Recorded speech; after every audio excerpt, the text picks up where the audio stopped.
இந்த question ப்ரீவியஸா RRB எக்ஸாம்ல கேட்டிருக்காங்க. கூட்டு வட்டியில இந்த மாடல் சம் பார்த்தோம்னா டிஎன்பிஎஸ்சி, எஸ்எஸ்சி, பேங்கிங், ரயில்வே இந்த மாதிரி எக்ஸாம்ஸ் எல்லாம் அடிக்கடி கேட்கறாங்க. அதாவது அசல் 18,000, வட்டி 15%, காலம் 2 வருஷம், இதற்கான 2 வருஷம் கழிச்சு மொத்த தொகையை எவ்வளவு வரும்னு கேட்கறாங்க.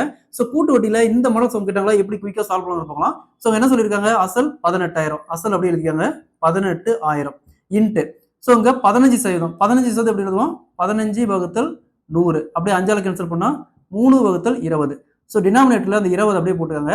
இதை ரெண்டையும் ஆட் பண்ணி நியூமரேட்டர் போட்டுங்க. 20 + 3 23 இன்ட்டு 23 வகுத்தல் 20. ஸோ 2 டைம் 2 வருஷம் சொன்னதுனால 2 டைம் ரைட் பண்ணிக்கோங்க. நெக்ஸ்ட் டபுள் ஜீரோக்கு டபுள் ஜீரோ அப்படியே கேன்சல் பண்ணிடலாம். நெக்ஸ்ட் இது அப்படியே கேன்சல் பண்ணா 90. அடுத்தது இதை கேன்சல் பண்ணா 45.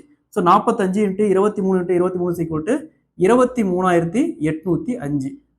அதாவது இது பார்த்தோம்னா மொத்த தொகை, பிரின்சிபல் பிளஸ் இன்ட்ரெஸ்ட். இதே கொஸ்டின்ல வட்டி மட்டும் கேட்டாங்களா, வட்டி மட்டும் கேட்டாங்களா, இந்த 23,805ல 18,000 மைனஸ் பண்ணா மீதி 5,805 ரூபா. அதாவது இன்ட்ரெஸ்ட் மட்டும் கேட்டாங்களா 5,805 ரூபா. இதுல வந்து மொத்த தொகை கேட்கறாங்க. ஸோ அப்ப 23,805 option B is the correct answer. இதே மாதிரி இந்த சம் பாருங்க, அசல் 17,200, வட்டி 10%, வருஷம் 2 வருஷத்துக்கான மொத்த தொகை என்ன கேட்கறாங்க. இதே மாதிரி இந்த சம்ம சால்வ் பண்ணி ஆன்சரை கமெண்ட்ல போடுங்க. இந்த சம்மும் ப்ரீவியஸா ஆர்ஆர்பி எக்ஸாம்ல கேட்டிருக்காங்க.